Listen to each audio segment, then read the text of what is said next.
most devious bastard in New York City. Well, hello, everyone. I love it. Welcome to the Next Issue podcast on the Sunday edition, which is not any longer, unlike the newspaper. We just talk about comics here and maybe a few other things. The reason I played that clip is because I imagine that's how that's what CM Punk was saying about Seth Rollins in New Jersey. Yes. So New Jersey. Yeah. Did you watch SummerSlam last night? I did watch SummerSlam. And I'm glad that we need to talk about that main event. Did you like that acting on my behalf, pretending like we didn't have this discussion before we went on the air? Like we just seen each other for the first time. Like, Daniel, what are you doing here in this? What? Like we just materialized in this void. yeah. I didn't want to break the magic. I did want to break the magic. Hey, listen, with this Unreal stuff, there is no magic anymore, Jeff. It's all out there. That's right. So this is Next Issue Unreal. This is where we get dark and deep. That's right. You get to look at the dirt sheets. We'll share the notes with you. I got the timing wrong on SummerSlam, so I was out getting a barbecue baked potato. For most of the matches. Hold on, let's not move past the potato so fast. What do you get on your potato? I went to a barbecue place. I went to Slab's Barbecue in Mesquite, and they just have their baked potato that they cover in their brisket. So it's butter cheese brisket is basically all there is in it. That's a whole meal and a half. I know. That's what I thought I was going to go home and watch a full night of wrestling with my baked potato, but I only got 2 matches because I got the timing off. So I caught the, when I turned it on, I saw it was the Jelly Roll, Logan Paul, like that kind of, like, I've not been keeping up with that. I do not care. I don't like the celebrity matches very much, not very often. And so I just kind of was like, I'm going to enjoy my potato and scroll through TikTok during this match. But the next match, the CM before we move on from that one, I will say Jelly Roll seems to really have put his whole Jelly Roll into that.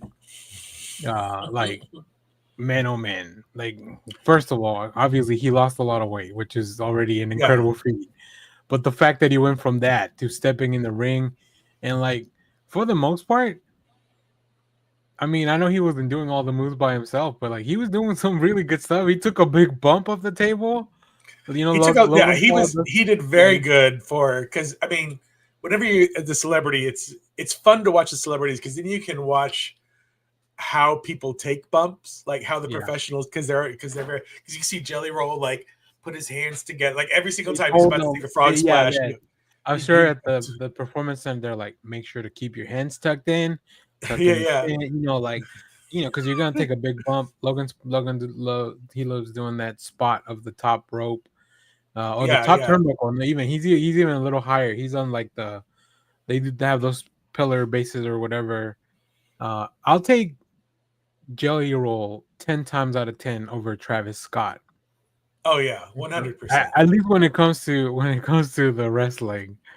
Man, oh man, we'll get to it when we get to the stuff that we watch, but I feel like Travis Scott might have just ruined like some of the best stuff WWE have been doing in a while. So, but yeah, let's talk about that main event, the Ring General, and we'll get to comics in a second. This is the quick hit. Us. You gotta hit the headline. You know, like it's a big headline for the boys. For the boys. I was super excited for this match. This is probably the I've kind of broken a little bit away from watching the wrestling full time. I kind of try to keep up with it, but not really as much anymore. Those Hollywood part-timers. I tell you Hollywood part-timers. But I was very excited about the CM Punk Gunther match because I love Gunther. Like, he has transformed himself several times over. Like, he just keeps getting better and better and better. And the match was so good. Him, like, Like it was so back and forth at first, and then once Gunther finally got the upper hand, like I loved all his like in the ring, just like taunting CM Punk, like you're never gonna be the best in the world. Like that's so high drama stuff that I love. I got a question for you about Gunther, and bless you, or maybe I thought you were gonna sneeze. Can Gunther ever become a face? A baby Oh yeah, face? definitely. I think he You think definitely so? can.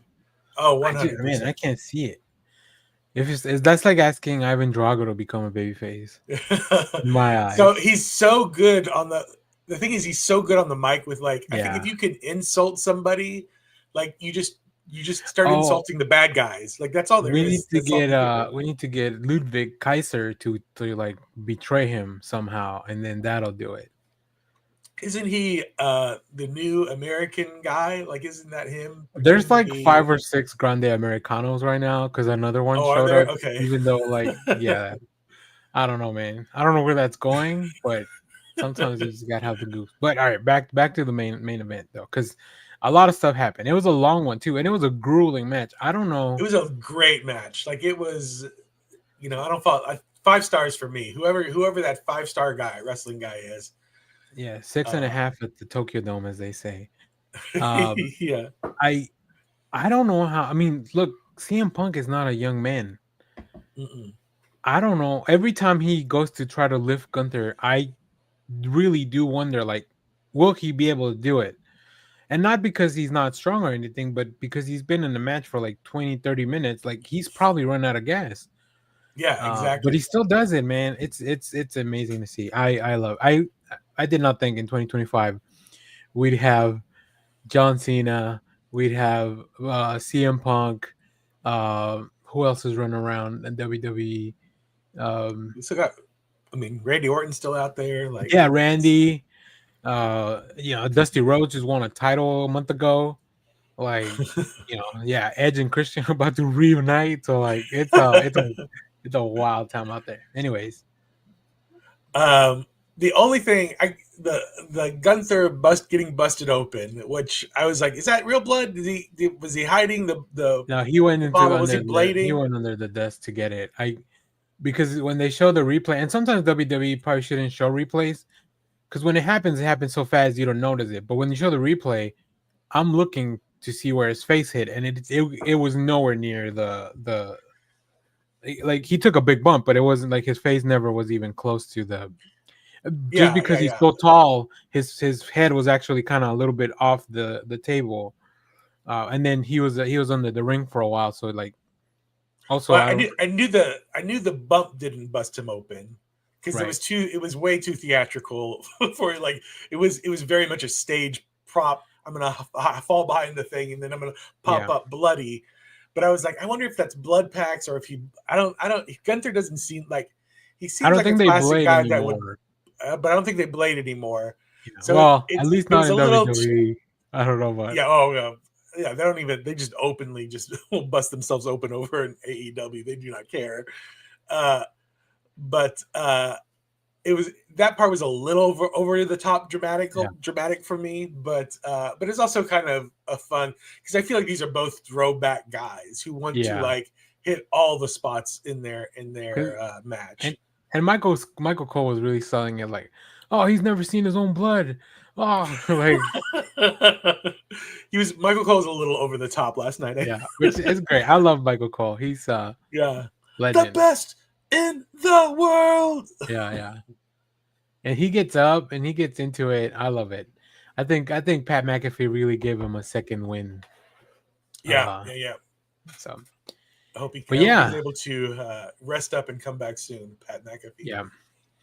yeah. Yeah, so Gunther, I mean that the blood did it. We got 2 go to sleeps and he went to sleep. I think the go to sleep is really funny because it doesn't feel like it's hit. I don't know where sometimes he doesn't hit him in the I guess he doesn't tries not to hit him in the head anymore.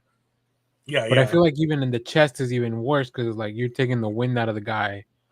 But yeah, Gunther really sold that, and then CM Punk almost got choked out, didn't, and then I really thought they were gonna screw over CM Punk, but he won. He got the big one.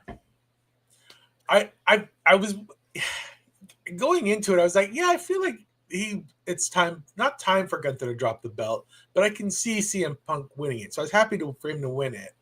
My thought was, does Seth Rollins come out immediately? I know they've been selling the injury, but They've I'm been like, that's working all like. But then I also overtime. was kind of like half wondering if they weren't going to like do that tomorrow, like have him like interrupt the Cena whatever Cody Rhodes match, Oh, okay. and come at it that way, like after those two go at It's it. just such a better story with Punk though. Like they Oh no, came it is a way better story. is Yeah. such a better story with Punk. So I was not. So when he came out, and I was like, oh yeah, but I was not expecting them to give it to CM Punk for like 7 minutes, and then like it's a good story, but like I'm like, oh, poor CM And Punk for a little. I But good love it for him because for like doing it. they because of the age we live in and all these wrestlers, like they're always out and about. Like there's a video of like Becky Lynch posted of Seth Rollins with their daughter, and he's using the crutches. Like that's like commitment of like we gotta sell this, right? Um and yeah, so like when he came out and he's like, take your time or like enjoy it while you can or whatever, and then he started to turn around. It was so good. Like it was just so well made, like well timed out. Seth Rollins I knows what he's saw doing. I saw somebody post the Willy Wonka where Yeah, Gene Wilder comes out with a cane. drops the cane. Yeah, man, and then he got like I don't whether he got you or not. Like Seth Rollins cashed in once again. Uh, this is second time. No, the stats said it was the fourth time somebody cashed in a SummerSlam, but the first time a male competitor did it, and it's like his fourth time or fourth or fifth time cashing in the Money in the Bank. So Wow. yeah, he's the master of it. He did the belt thing. We love that spinning the belt around. Yeah. And I think I was watching the press conference afterwards, whatever, or not the press conference, just the desk with Joe, Tess, and Biggie, and I forget the name of the other guy. And they were like trying to make it like it was a callback to their time in NXT or something, because Seth Rollins supposedly started doing it there when CM Punk was around or whatever. So yeah, they're going hard into this. Maybe all the way to Survival Series. Maybe all the way to WrestleMania. Who knows? Like they could really Oh, stretch they could this out. definitely, yeah, they could definitely stretch this out. Did what's his name? Braun Breaker hurt himself? I thought I It saw looked that like on the it. film. Yeah, it looked like it. He came out with his knee was wrapped, and then in the after show he didn't have the wrapping, but he was still limping a little bit. So maybe I mean that dude just goes flying with those spears, so I could see him. He's so crazy. He's so good. He's so good. Did you But have? yeah, Was there? So you saw the whole thing. Did you have another favorite match or? I really enjoyed the women's tag team match. I love the team of Charlotte and Bliss because they're Yeah, like yeah. it's like it's gonna sound weird because obviously they're not old at all, but it's like two OGs coming together to like reclaim their fame glory. And I love I did. the odd I did. couple. Yeah, We're the not Odd Couple friends. The because they're whole so like. we're not friends thing. It reminds me a lot of. I really like when Sheamus teamed up with Cesaro and they were the bar. Like it started them just like beating the crap out of each other for like months, and then they became the tag team. Yeah, that was really Yeah, good. I like those stories of like enemies to friends, but they Bliss and Charlotte have so much history together. Like, and then also the height difference really highlights a lot of there. But but yeah, it was it good. is a I fun think it way was to overall put like good the hit. two veterans together. Like they're, and she's Yeah, coming back from like being off for so long. yeah, Alexa Bliss is. Um, because she went out and had a kid and like was just kind of living her life, and then unfortunately Bray Wyatt passed, so they were like, we don't really have a like. She was so tied into that, but yeah, they didn't know where to put her, and they yeah. were like, we put her. And so it's nice that she finally found a spot with Charlotte, who also needs like help with the Oh, crowd because she's yes. Charlotte Flair. I love This her. is I think she's great. But she does yeah, have. I mean, I can see where she has an attitude sometimes about it, a big chip on her shoulder, and with reason. I think. yeah. because the crowd is never nice to her. Yeah, I think She's you great. should definitely go back and check out the. I think all the matches were pretty good. The first, Jay and Roman versus Seth's boys.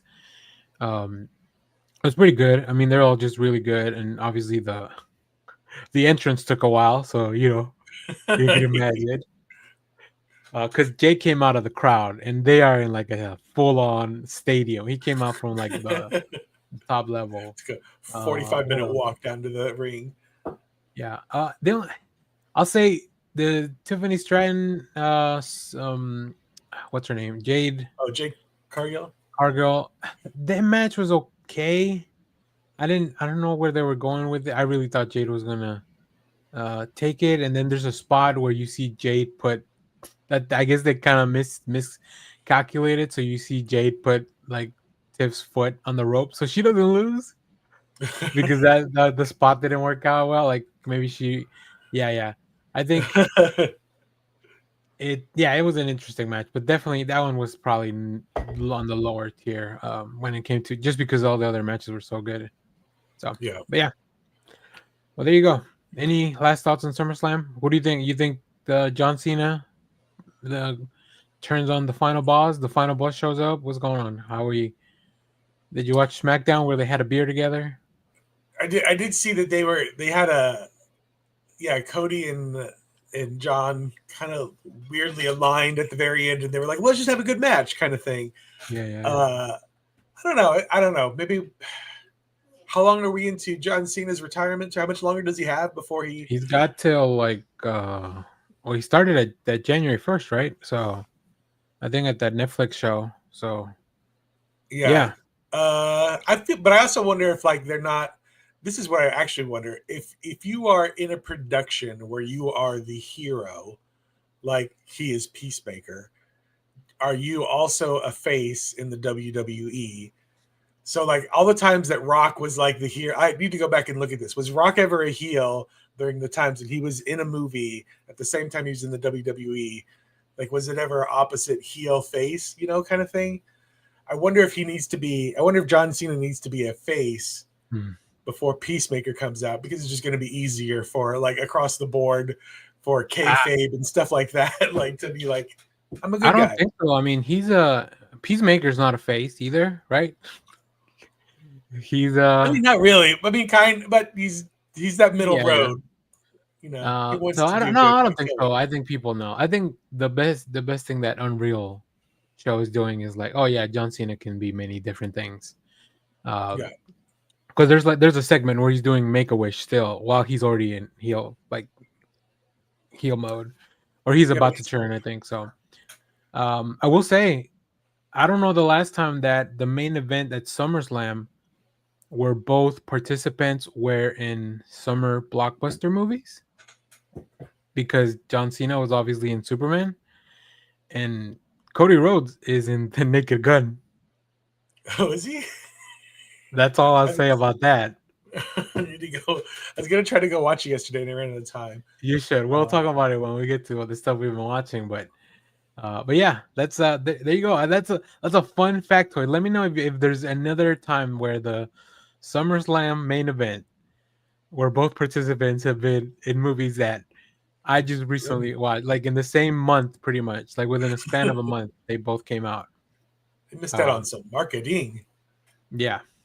So, all right, let's get into comic books, because I'll say this, Jeff, my red pile is a lot bigger than my not red pile this week. Like, compare, like maybe 3 times as big. Like, this is my red pile. Oh, wow. This is my haven't red pile. I was able to get through everything this week. It was a much smaller week. And this upcoming week is also pretty small for me too. I thought it was going to be a smaller week, and then I just started reading everything. I was like, oh man, there's so many good things coming out. Like even some stuff I wasn't expecting to read. So I did fight the urge, because when I'm like, oh, this is such a smaller stack than what I'm normally get. Let's see what else I can buy. Gotta keep the average up. Yeah. So I turned around and walked right out the store. I'm like, take the win. Do not buy anything extra.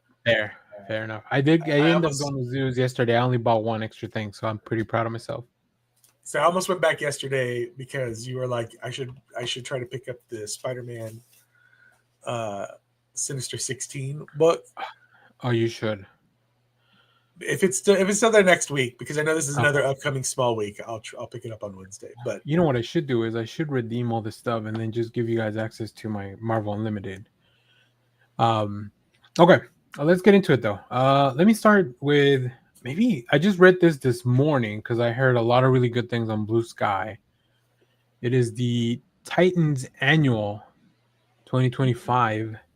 It focuses completely on, as you can see from the cover, Donna Troy. hey Donna. She's on it. This is really just all about her. It's written by Phil Jimenez, which like I can't think of a better person to write. Written Right. and drawn by Phil Jimenez. It Oh wow. almost feels. Did you read the Historia, Wonder Woman Historia, or I Historia? did not, but I have it. Okay. It's sitting on my shelf. I'm looking. I can see It's it. a real in-depth look. It's 42 pages too, which is long for an annual. Annuals are usually like 32 pages, or they're a little bigger. They're not like this is almost double sized from a Oh regular wow. issue. But it's great. It goes through like in this Wonder Woman. Wonder Girl. Donna Troy is looking she's on her way to meet her dad. Her Is parents it supposedly perished during when she was a child in a fire, and she's on her way to meet her okay? father, and she's kind of going through her whole life thinking about all the things she's going to tell him about. I do like that they're going back and solidifying people who have messy origins. Like if you've been reading Titans, or if you like, Donna Troy has like the most confusing. Oh yeah. she has no. She's a mistake character, is what she is. They she was supposed to be Younger Woman's younger sister, but there was no younger. Like it was. I don't know. There's a. She has the weirdest of backstories. Mm-hmm. And I love seeing like her hanging out with the Titans when they were really young. Like this is kind of like on one of their first nights together. And then she talks about she's had multiple marriages, which I didn't know. You get a really nice homage to Mark Wolfman and George Paris right here in this panel. Oh, nice. Yeah, Nice. it's like this. So yeah, it's full of really really neat stuff. And I picked up this. Who is this? The Joel Jones cover too, which is like I picked it up because of this. And then I read on Blue Sky, people were just praising Phil Jimenez. They're like, this is one of the best comics I read all year. And I was like, all right, well, I got to check it out. And it is. So there you go. Well, hopefully that one will be there on when I get on Wednesday. I'm going to write that note down before I forget. All right. What do you got, Jeff? I got, let me see. What am I going to hit you with first? This is Batman, The Long Halloween, The Last Halloween, issue number 8. Jeff Loeb, but art by Becky Cloonan. So the artwork is awesome. I'm not digging this as much as the other two. Long Halloween. The first one's a masterpiece. The second one's really good. And then there's like a one shot or something or two in there. This one, again, Tim Sale is no longer with us. I thought all the artists were going to pay homage to Tim Sale, but that only happened for like 2 issues. And then everybody was just kind of doing their own thing now. Really uneven. And it's just kind of it's an okay Jeff Loeb detective story. It's much better than what's going on in Batman Hush. Way better. That's not saying much though, but okay. yeah. So I feel like he put his effort into one, and the other one he's like, I got nothing left, guys. Like, I don't know. Yeah. Well, this is the Spider-Man issue you were talking about earlier. This is the last issue from the J. Michael Straczynski series of one-shots. It's a really fun premise. I don't even want to say what it is about because I want you to kind of experience it. So maybe we'll talk about it next week if you get a chance to read it. But yeah, if you ever wanted to have... Oh, I'll pitch it like this. You know that movie Dinner with Andre? Yes. Oh, this is kind of like a dinner with Spider-Man, but with a really fun twist. A bunch of twists. So yeah, probably one of my favorites of the one shots from Straczynski in this experiment. Marvel should do more stuff like that. Who's the artist? Phil Noto. So it looks amazing. Yeah, so it looks amazing. That's why I wanted it. I think this is one of your unread. This is the assorted crisis events. The final issue of this holy cow! Trigger warning on this thing. On the whole series, really, the whole man. series. This one is definitely one of the most brutal, if not the most brutal. I feel like the meatpacking plant one made me depressed. Like they all kind of make me a little depressed and like whatever. I told somebody on TikTok, this is the book you recommend to your friends, but you give to your frenemies because you want them to be depressed, you know? Yeah.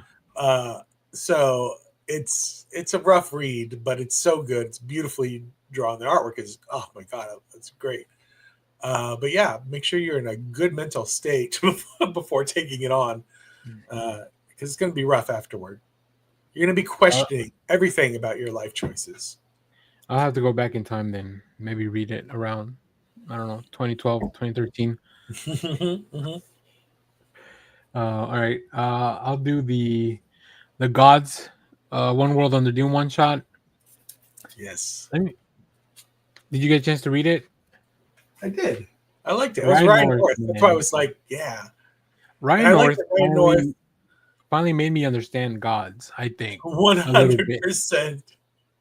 I'm going through, so I'm cataloging my comics. I'm going through the box that has the letter G. So I have like the first 6 issue of Gods, and that's when I kind of gave up on it. Maybe 4 or 5. Oh, you're so close. You only needed 2 more.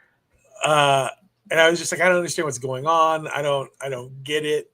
And Ryan North distills it like in one page. Like he's this is what's happening. This is who this person is. This is who this person is.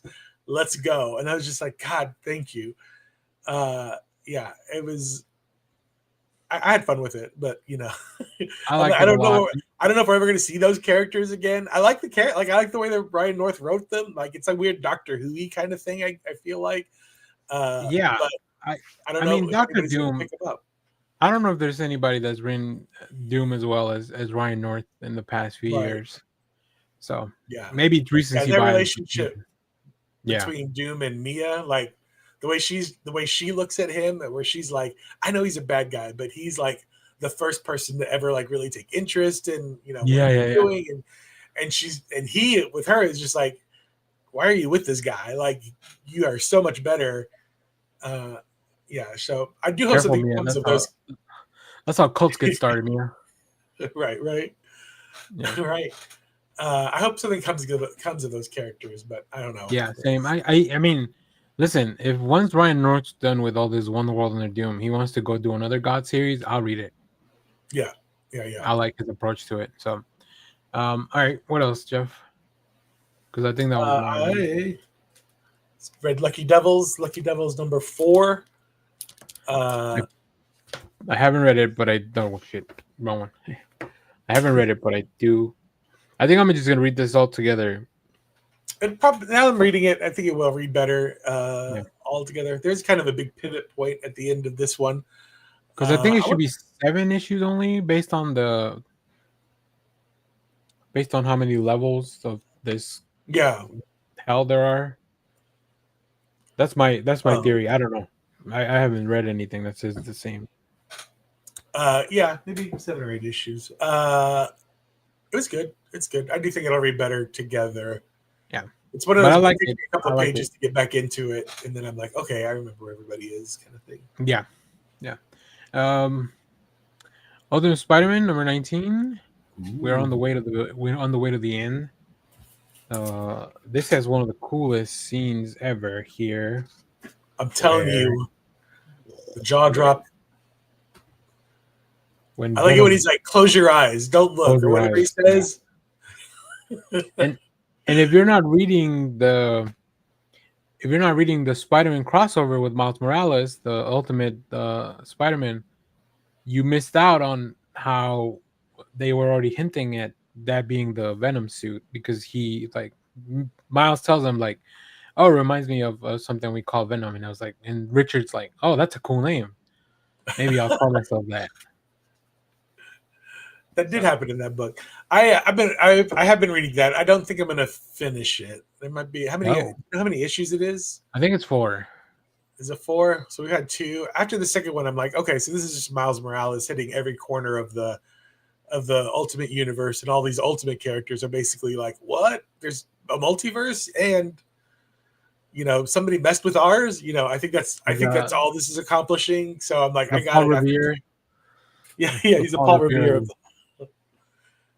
Because the ultimates. So I feel like that's the doorway. I mean, I feel like that could be important because they're ending the ultimate. They're ending the ultimate big line. event coming. Yeah. So we'll see. All right. All right. Is it my turn? Yes, sir. Out of Alcatraz, number 5. Now that it's done, you should read this. I don't know if you've been reading it or not. I have it all queued up to read. We read the first one and I was like, this is gonna read so much better altogether. I just haven't had the time. So maybe today, because I was doing some reading yesterday for a show that I'm doing with I Read Comic Books later today. So yeah. But now I should have a little bit more free time to catch up on that. Yeah, the first 4 issues, all suspense, like building, and then everything happens in this fifth. Everything happens in this 5th issue. Oh my god! So I usually do the TikToks where I go through I try to be cognizant of like not giving anything away or not just telling like this is what happens in this book, and so I couldn't show that book really because I was like everything happens in that issue. So it's really good. And everything's a spoiler. All right. Next, I picked up the Godzilla versus Boston anthology. This is covered by Jesse Larnigan, which is why I picked up a second one. This has a story by Hayden Sherman, so that's really cool. Jesse Larnigan as well. Steve Orlando has a story, and somebody named Hana Cha, who I'm not very familiar with. But my big takeaway, I mean, these are just Godzilla stories, but the funniest thing that happened was that I posted a short on the video on the channel about picking this up, and somebody commented, the best thing Godzilla's ever done for us, or something like that. And I was like, damn. Somebody really hates Boston in the chat. They don't really like Boston, do they? Yeah. But think of the Duncans, man. What's Ben Affleck gonna do? What if Ben Affleck was shooting a Duncan's ad at the time? Larry Bird played for the Celtics. What's the furthest place from here? Issue number 22. Again, this book is bananas bonkers. Yeah, how is that monthly? I feel like I tried to read that monthly and I was like, this is not gonna work for me. It's real rough monthly because I don't.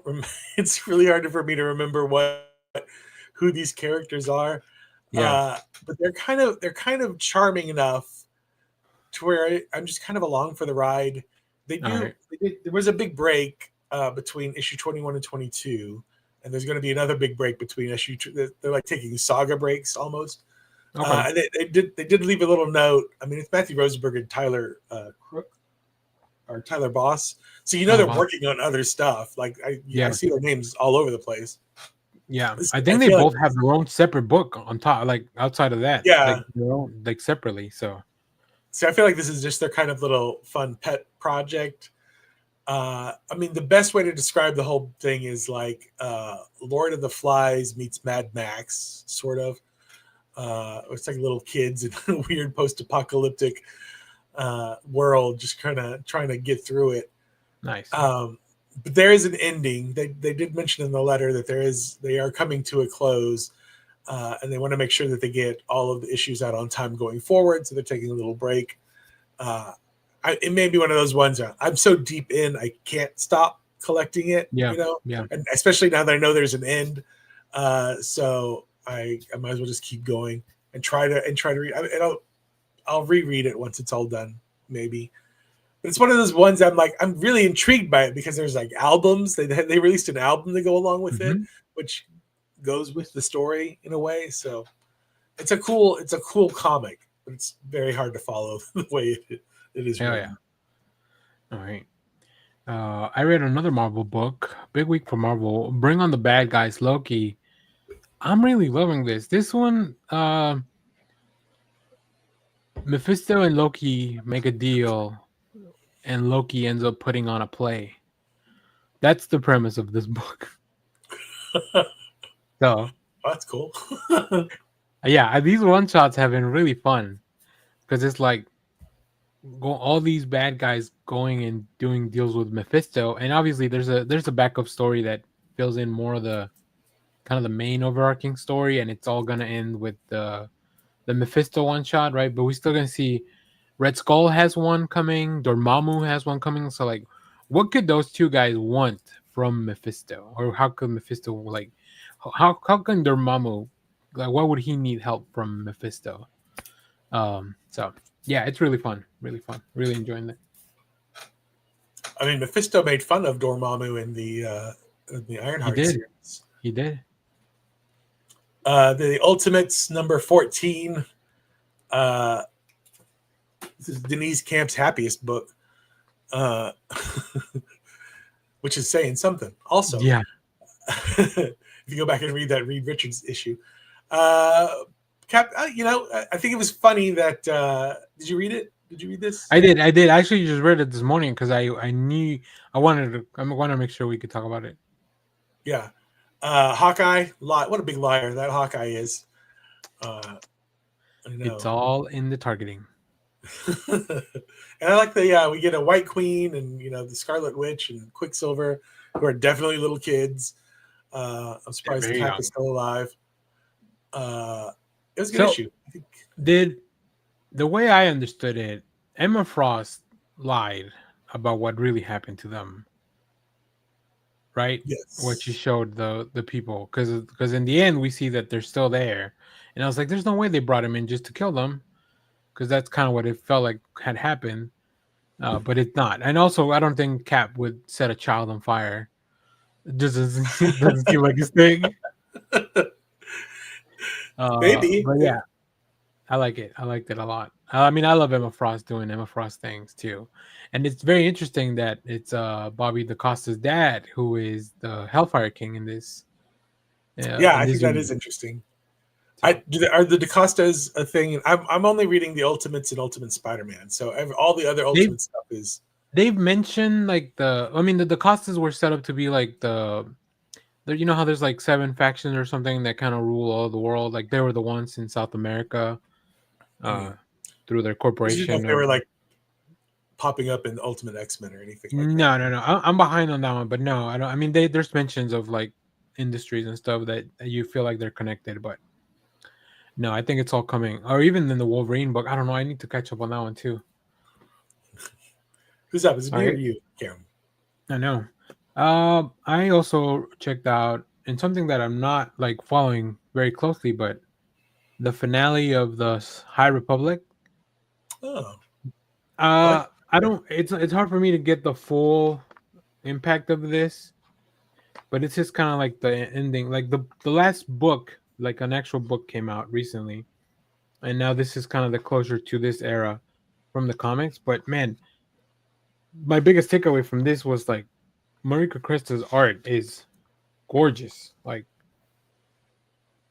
oh yeah, it's just that's great. Beautiful stuff. So yeah, they have a big kind of celebration, all the Jedi from the time, because I think their biggest thing was like dealing with people trying to discredit the Jedi, right? There was a whole arc called like Fear the Jedi. So yeah, it was an interesting time. So I might go back, and now that it's done, there's a lot of High Republic books out there, but I just couldn't get sucked into it. But I'll try to find the good ones, I guess.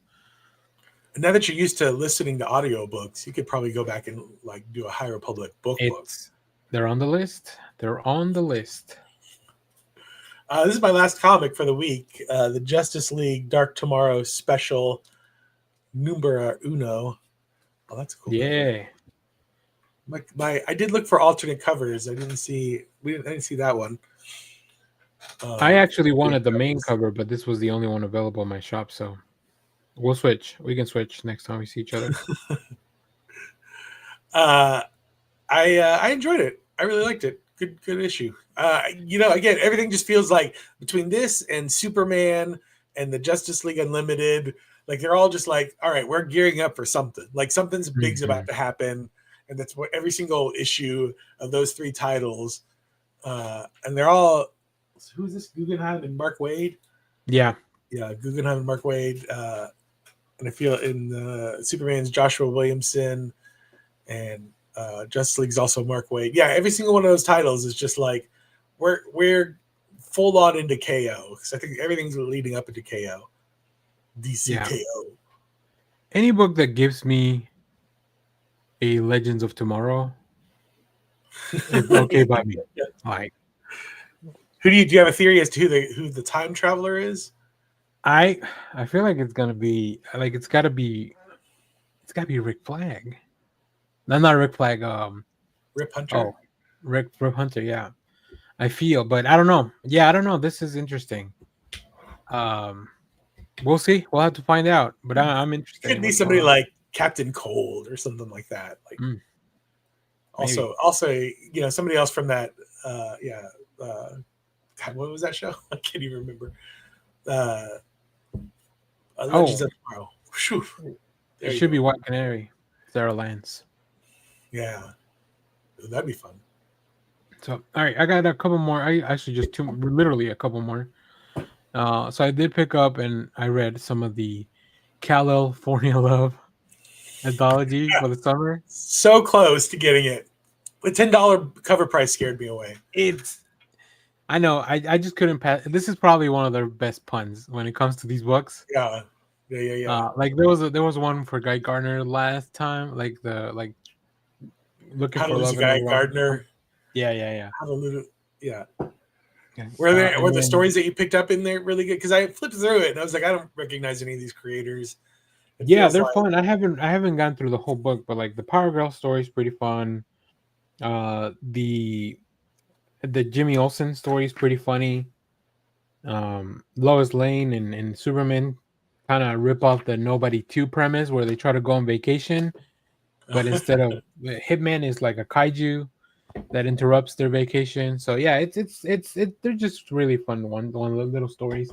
But I like getting these because then I'll see who's writing and drawing these things, and I'm like, oh, this is probably like DC's trying these people out to see if anything pops up. So fun. Also read the last issue of Gotham City Sirens. So now I'm big story, big finish. I have a full video. I already shot it. I just haven't put it out for this. And then you guys heard us talk about Speed Razor last weekend. This is the Sebastian Pires cover, which I really love. Let me show you. I only have four more books that I haven't read. The Christopher Chaos book for this week. They're in their second, I guess you can call it kind of the second season, The Children of the Night. So they kind of restarted the book. Nightwing, which I'm still picking up because Dan Waters is he's great. I just need to catch up. And I picked up Garth Ennis's and Becky Cloonan's War with this Tula Lotte cover. I picked it up mainly for the cover. I haven't read it, but I mean, I don't know that you can go wrong with that team. So, and then the last one, I did pick up issue 2 of Heavy Metal, so I can read through more. The first one had some really fun stories, and I think I ended up picking up the same artist. Maybe here's my other Heavy Metal. I don't know if I didn't mean to, but they had this is issue number 1. Issue number 1. I think it's the same. Yeah. So I might just end up picking up all of the same covers. We'll see. So, and just if you've been watching on the channel, I did get a chance to read Batman number 1 and 2 from Fraction and Jimenez. Woo. Order it now. That's all I'm gonna say. Order it now. One more month. Yeah, it's crazy. Yeah, DC, like, they literally sent an email and they're like, hey, you can read it, and if you want to make a video about it, just don't spoil anything. And I was like, say less, DC. You got to. Don't tempt me with a good time. So, all right. Did you said you didn't watch anything big for this week? No big. No, but I can show you. I did go thrifting yesterday. Yeah. I'll show you this real quick. Oh yeah, before we move on from comics, have you got more? Look at, so I bought this Miss Piggy mug. What? Miss Piggy's not even like, I love Miss Piggy. Not my favorite Muppet. Rolf the dog is. but I keep finding. But Miss Piggy, obviously the most iconic.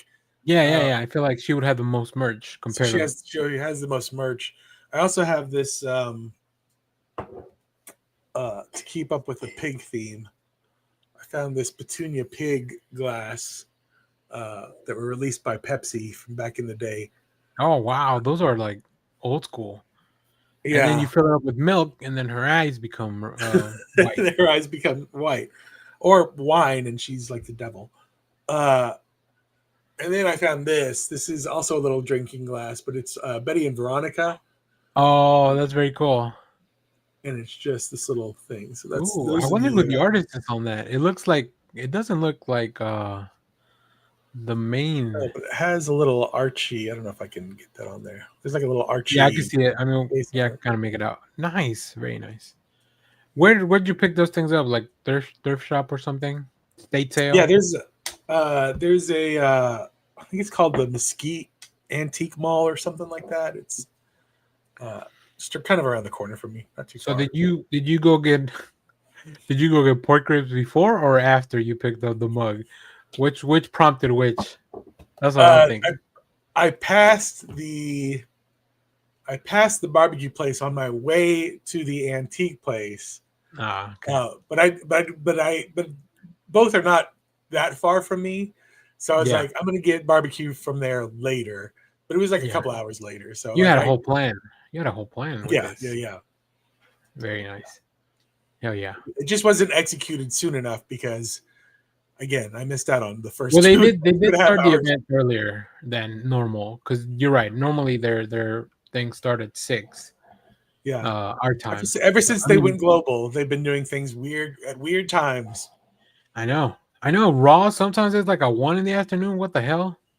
Yeah. They're going in the European tour. I think it's probably going to happen again soon where I can just watch Raw while I'm working from Yeah. home cuz In the middle of it's the day. happening, which would be nice cuz then I don't have to normally because that's the night I go play Star Wars at the shop, so I don't get home till like 10. So I catch the first hour before I go to sleep. Uh Mm. and then I have to watch the rest the next morning, but sometimes Instagram gets me with spoilers. Spoilers. So what the one good thing about the algorithm being like chronically late on Instagram is that the spoilers normally don't show up, but sometimes it does show me like people that aren't like if I'm following Becky Lynch or WWE. But all right, well speaking of WWE, I watched that WWEunreal series on Netflix. Hmm. I binged it. It's good. It's like, and I know people were saying like, "Oh, they're showing us too much." Like, no, this is the next level of kayfabe. Yeah, They're yeah, only yeah, showing yeah. you what they want you to see.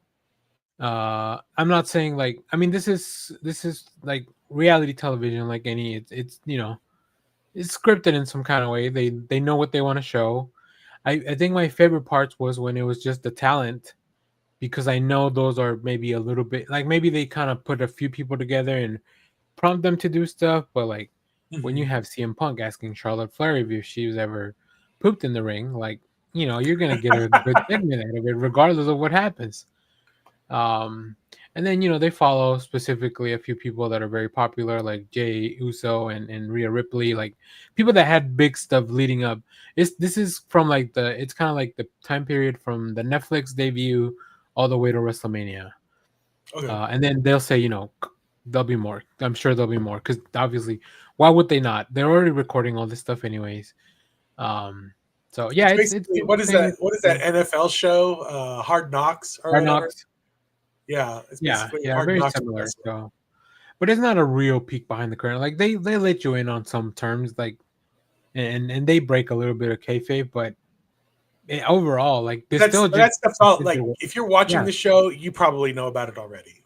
It, That's I think it's actually more fun for the people that don't watch wrestling too, and they're like, oh, this is like it's all a big production. That's really what the show is yeah. showing you that this is all just a big production too. But it's interesting. There's storylines and people you can get behind. So yeah, I think I think it's This is fun and yeah. I enjoyed it. It's that weird blend of. I mean, this is the wrestling that I love. The weird blend of where it is fake and it is reality, and the two Mhm. actually kind of live together in the same way, where like Yep. there's some stuff that is complete kayfabe, and then it just kind of sort of folds into reality. But everything in that middle area where it's like, where Seth Rollins probably did tweak his knee for a little bit. And so he probably was out for like maybe it was probably like a week and a half, maybe, or something. There's like that, somebody's like, oh, what if? Yeah, and then they come up with, because they show you they're in their big writers room, but which is only like 6 people, and I'm like, there's no way there's only 6 writers on this thing, because it's like Triple H and a few of the like Triple H and what's the name of that dude? He's been around forever. He was the guy that with the red face, that kind of like the devil, Bruce Pritchard. Mm-hmm. And then like 2 or 3 other people in like a boardroom where they write, and they have a big whiteboard. I'm like, there's no way this is not the writing room. I bet they all have like their own little writing rooms they pitch up to. And I think this is where I saw like, man, Travis Scott really ruined all this. Like because now he's in there forever. There's not even a way where you can even remove him later on, kind of from the main story, because he's so ingrained. Like even Triple H is like, yeah, because the heel turn, they're like, I called The Rock about it, and he's like, all right, let's talk about let's check it out. And then I called John Cena, and then I called Cody Rhodes, and they're like, and then I called Travis Scott. I'm like, why would you call Travis Scott? Like, yeah, it's bananas. But yeah, it's interesting. It's 6 episodes, about an hour each, so I recommend it. Like I said, I think the stuff with the talent is quite enjoyable. So yeah, Netflix got me good there. So I also watched, because it is the summer of Pedro, I watched TheMaterialists. Okay. Also, big fan of Dakota Johnson and Chris Evans. So like, I don't know, and I love Celine Song. So like, everything I really enjoy the movie. It's kind of like not a deconstruction of rom-coms, just like a different take on a rom-com, with 3 very likely people. It feels more like I think they need to redefine. Like, I don't think it doesn't feel like a rom-com to me at all. It feels like a romance movie more than com is way down there. Like, they might have a couple of funny lines, but, right? I just think everything Dakota Johnson does is really funny. but you're right. There is. It starts out like it's gonna. Well, I guess it's more like it's like a comedy. It's tricking you into thinking that you're going to see a rom-com when they kind of set up this love triangle, but then it actually goes in a very serious direction. There's a very serious storyline in this, and I'm like, oh shit. So also Dakota Johnson mentions that she makes $80K in New York, and I'm like, there's no way. How do you afford to live? And then yesterday I went to the Alamo after my Gundam thing, and I watched The Naked Gun, and Liam Neeson is fantastic. Pamela Anderson is fantastic in it. If anything else, like the fact that they kind of are going out now is really fun. But the movie is just really funny. Like, it's like 10 jokes per minute or whatever. Yeah. And not everything lands, but that's the same thing with I don't think I've ever sat down and watched a full Naked Gun film, but I've seen like extended scenes and clips and stuff like that, and I'm like, yeah, this is what these movies are, right? Scary movies, same thing. Like, they were just like, we're gonna throw all these jokes out there and then see what you laugh at. And there was a dude in my theater that was having I thought he was gonna pass out. I was watching some film people on YouTube. I wish I could remember who they were. I feel like we need new Siskel and Eberts. Like, we need some definitive voices on film, just a handful back out there. I don't think we have any right now. Yeah. But these guys were talking about how they're the Vidiots guys, whoever they are. But they were talking about how comedies are kind of non-existent in movies right now, and how it's so refreshing, even though this is not like high comedy. It's that joke a minute kind of thing. And it should also appeal to, they're talking about it might even appeal to like TikTok, because TikTok is like a joke. Like, you're just scrolling through and it's just like quick hit, quick, you break this down by scenes, and it's like you got perfect. So and it's not just the jokes themselves. Like, there's a lot of visual gags like in the background and stuff, and like a lot of I don't know how to say like the wordplay. Like in the trailer, they have that scene where Liam Neeson's like, grab a chair or whatever, and then Pamela Anderson walks out with the chair. Mhm. Like all those little things. A lot of details. I think there's a lot more stuff if you're really familiar um with the show and the movies. I think because I Mhm. think it was originally a show, right? The Police Squad, and then It was a show, then it became the movie. spun Yeah. out into the Naked Gun films. And I learned all that just from watching the little thing before the Alamo. Oh, They talked a the little bit Alamo about prep. Alamo Prep. So yeah, I recommend it. It's really funny. Liam Neeson is hilarious. He could have a renaissance just doing more of this stuff. I think, like he's past his action era, lean into the I mean, comedy. Lean into this is a great shift for him. I think if yeah, this is going, if what it, because he has that action like past, because of yeah, all the Taken and everything else, and he was almost to the point where he himself was almost the parody of it. So why not lean into it now and yeah. be like, He was becoming a meme, so then he embraced the meme, and then now is taking it. So, and there's an end credit scene, and there's visual gags in the credits too, which I was like, what the hell? And then there's like probably one of the best like scene all the way at the. There's a mid credits and scene, and then an end credits. So yeah, stay there all the way throughout the movie. If you go watch it, just and the make movie's sure only that 8 minutes or something. Like it's like, it's only 85 minutes long too. So like I was in there and you go. out. I barely finished my mozzarella sticks. By the time they brought me my lemonade refill, I had to go to the bar and ask for a to-go cup because they had just brought it to me. So yeah, this is perfect. We need more comedies like this where it's just like really funny, really like not too serious even about the comedy itself. Just make jokes, man. Jokes are funny. Yeah, So yeah, yeah. hot take, jokes are funny. If I get there's a feature today at the Alamo at like one something. Yeah, they're running it pretty. I mean, also they can squeeze in so many more showings because it's so short too. Let me see Um, what time is my local we're gonna end the show right well, now, one so Jeff can go thirty. to the movie. There's one at 4 o'clock. I guess I could make the 4 o'clock one and just miss like the first 30 minutes of SummerSlam. What did you say? What was it? 1:30? You can make the One 1:30. 1:30, 1:30 and 4 o'clock. I'm trying to go to so after this I need to go to the grocery store. Then I Oh, gotta okay. go to there's the North Dallas toy show, but it's all the way up Oh, in nice. Allen. Oh Uh, yeah. it goes till 3 o'clock today. I was thinking about going up there, Oh, uh, but I don't know. That might be a little too far, farther than what I want to drive. But I definitely want to go by a bookstore because I want to get a project. I want to get Project Hail Mary before the movie cover comes out, and Go, that's the big plan for the day is to get to a bookstore. nice. Yeah, that's a good segue. I finished Project Hail Mary yesterday. Like I finished listening to it. I really enjoyed it. So Jeff, I hope you haven't read it, right? No, I read The Okay. Martians. I read the guy's first book.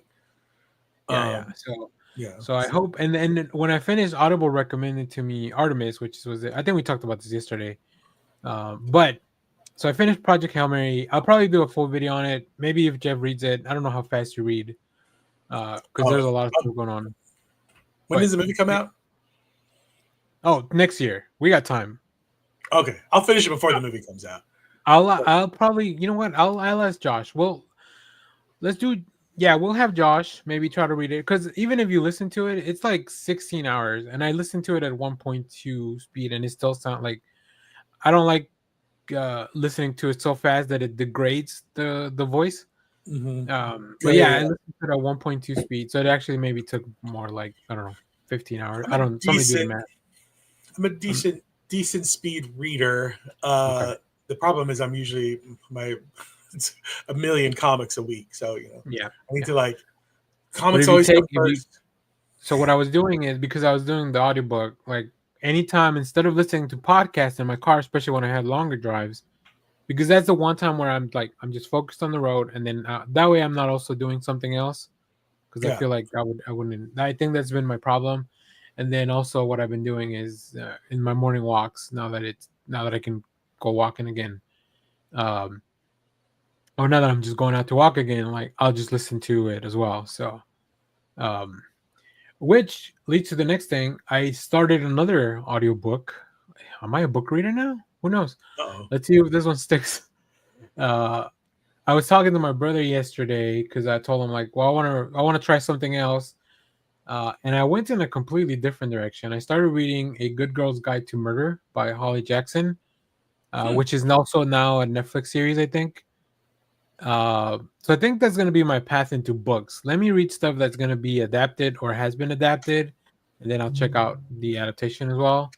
But this is about a young girl there was a murder in her town, and she's trying to prove she's doing her capstone project in high school about how maybe the person who is blamed for this murder was not the murderer. So yeah, I think it's a way different in tone than Project Hail Mary, but I figured I would if I check out something that's completely different, maybe that'll give me some kind of inclination of like what kind of books I want to read or listen to. So and my brother already had it.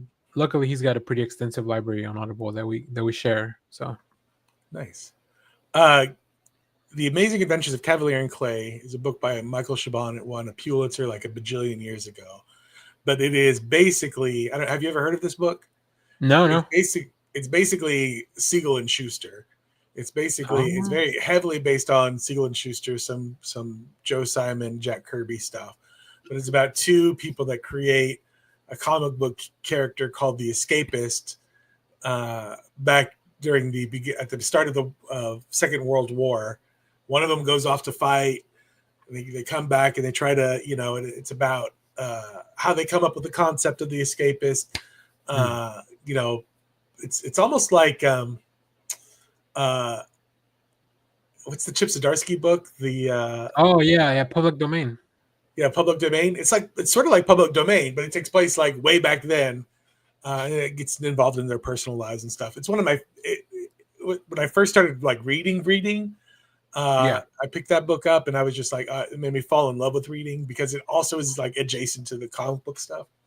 And there are escapist comics that had come out after that as well. That Michael that's Shabon also fun. wrote stuff.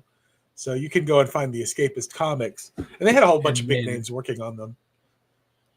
Yeah, I think I want to check that out. I also want to read Heir to the Empire, the Star Wars thing.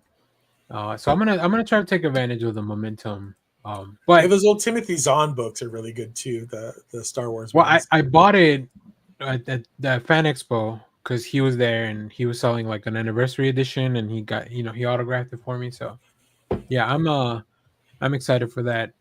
So yeah, we'll see. Stay tuned. The journey. There's just a lot of stuff I'm just trying to make time to listen to it where I actually pay attention, and my reading comprehension skills are not the best, and so that's why I had to listen to it. And try. It's also a really good.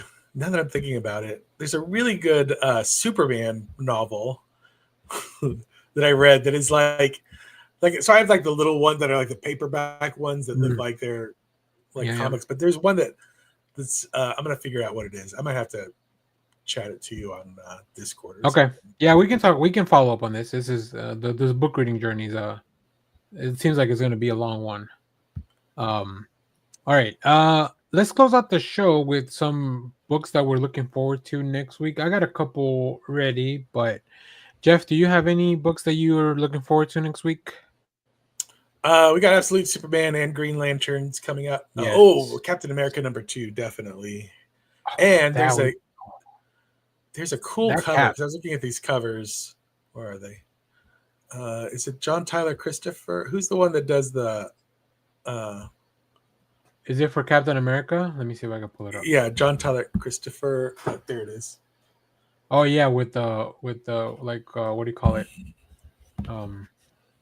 The color, whatever color. Yeah. So here's the main cover here. Let me show you. So this is Captain America.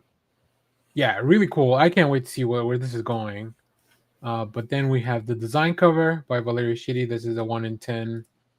The J. Scott Campbell. It's so weird to see J. Scott Campbell doing like males, Okay. superheroes. This is the Kevin Maguire, which feels very, very throwback.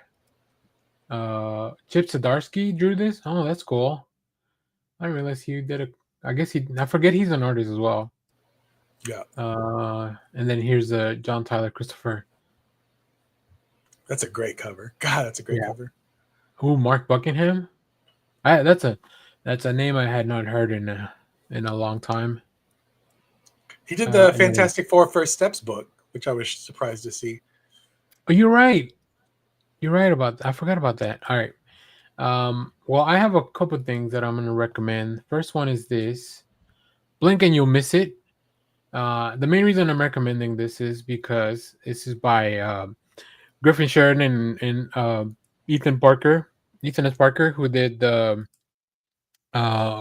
Kill Your Darlings book from Image. And they have 2 books coming out next week. One of them I've already read. Godzilla Escape the Dead Zone with Pablo Tunica on art. This is the part of that whole Godzilla what's it called? Kaisei universe? Kaisei? Yeah. The new Kaisei era. But yeah, they have 2 books coming out. That's crazy. So I'm trying to follow up with them and get them on the show again. So we can talk about all their success. Because they just did a Marvel book as well. I'm like, this is crazy. I knew these guys when they were not published authors. They were just cool guys to talk about comics with. Then we also have Cheetah and Cheshire, Rob the Justice League, Greg Rucka, Nicholas Scott. Like, I don't know what else I need to tell you. It's really I've read the first issue. It's really fun. And you're gonna get these really cool covers. Oh, look at this Cheetah cover. I wish maybe hopefully Cheshire gets a cover like this because that'd be really cool actually. Yeah. And then the last one I'm looking forward to because it's gonna finish out this series. Daredevil, Cold Day in Hell, Charles Soule, Steve McNiven. Yeah, just fantastic work. And then There's is something. Yeah. I was gonna say Wolverine by Chris Claremont #1. What is that? You know, I saw that and I don't know, and I didn't want to click on it because I don't. I'll make it. I don't need it. That's a game time decision at the shop. You know, good. That's probably smart. That's probably very smart. We'll see. I love Chris Claremont, but some of his more recent stuff has been a little hit or miss for me. But if you've been getting into comics and you like these compact comics like the ones I have here, next week, one of the best ones is probably getting reprinted. $10. Can you imagine if I told you can read The New Frontier for $10? You say I'm crazy. Like you're taking crazy. I would say you're crazy. I would say you're crazy because you would want to you should go buy an artist edition instead. oh, that'd be great. So, but get the $10 one just as your reader. This is the reader, or this is the one you actually lend your friends, and you're not like worried if they lose it or something. So that's what these are for. These are just like to let people borrow, and they look really nice. Also, I feel like I'm already committed because look how many I have already. So I'm not buying the Marvel one. I think DC is also doing like the finest collection or whatever. I'm not doing those either. This is it. $10. I can afford $10 every few months to buy a story that I've probably read already. But I don't mind having, as long as they stay consistent with the design, which they already changed. They already changed the DC logo. Oh yeah, I guess you can't see it. They already changed the DC logo from the letters back to the bullet. Oh, back to the bullet. So I have the Far Spectre one. Yeah. I think I'm going to get that. There's a Court of Owls one, right? There's a Court of Owls. Yeah. As far as Batman, you can get Hush, Joker, Court of Owls. That one's probably a lot of bang for your buck because you get the full 11 issues. Hush, you get 12 issues. Watchmen, you get 12 issues. Superman All-Star, Harley and the Gotham City Sirens, Kingdom Come. Yeah, I mean they're printing the hits. They're printing the stuff that they know what they're doing. Like this stuff sells anyway, so like let's sell it for cheap so that people will buy another version. I probably have a lot of these already in one or multiple formats, and I still went ahead and bought it because it's like, oh yeah, I can always just reach out to check these out. It's so much easier. So, all right. Anything else, Jeff? I'm good. Cool. Me too. So yeah, hopefully you get to watch Naked Gun. Maybe we'll talk about it. I don't know what we're doing next weekend. We'll see. But yeah, we'll check it out. Just stay tuned to our channels. We got a lot of stuff coming out this week. A lot of interesting reviews and all that. So, and then maybe more books. Are we book readers now? I don't know. We'll see. Well, I mean, I think Jeff's been reading books this whole time. We just don't talk about them as much. But yeah, I just don't share that part. But I'm new to this. So, all right. If you haven't, go check out our Fantastic Four movie in-depth discussion from yesterday. It's on the channel available. And then let us know down in the comments, what are you looking forward to as far as comic books, graphic novels, manga, whatever you may be reading, or regular books, I guess now. Yeah. And I'll get to those Interview with a Vampire books. I know people. One person in the comments on my video was like, "Why are you talking about this? You haven't read the book." And I'm like, "Well, I watched the show though, so that's the main reason that brought me to do this." But yeah, I do want to check out the Interview with a Vampire and Rise books. We're gonna finally get our goth Danny. Oh, if only to get more Lestat. I just need more Lestat in my life. All right, cool. Thanks everyone. Bye bye. Thanks. The most important thing in life will always be Hell, Bebo. Little loves you. Simon Sander, get the fuck out.